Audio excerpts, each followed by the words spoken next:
Hi, my name is Autumn Wintersgill from Knitting in the Red, and today we're going to talk about how to crochet a slip stitch shawl. A slip stitch in crochet looks very similar to the knit stockinette stitch in knitting.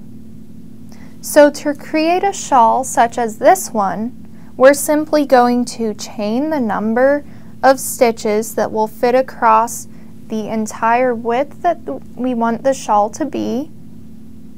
And then we are going to make slip stitches through each of the chains across our entire row, and when we turn, we're going to skip the first stitch of our row and make more slip stitches across the entire row, and then when we turn again, skip the next stitch of the first stitch of the row and continue making slip stitches down the row. So as you do this, you will be crocheting one less stitch in every row.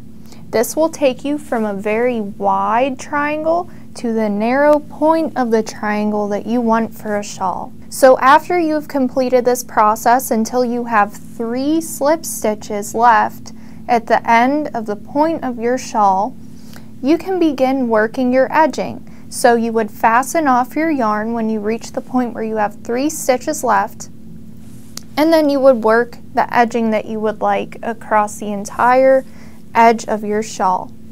So the process of making a slip stitch shawl would begin with my chains. So I would chain the number of stitches I want to fit across the entire length of my shawl. And then I am going to make one more chain, and I'm going to make a slip stitch in the next stitch.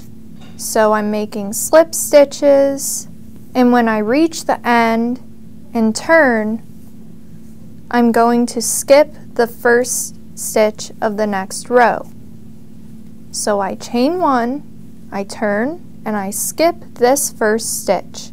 I'm going to crochet into the next stitch, and every stitch across the entire row.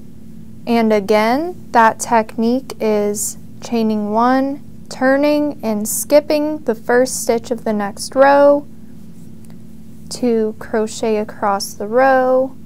And when I do this, you can see that I have gone from a wide portion of my crochet, and by skipping a stitch, I have decreased the number of stitches across my row. Again, my name is Autumn Wintersgill from Knitting in the Red, and you just learned how to crochet a slip stitch shawl.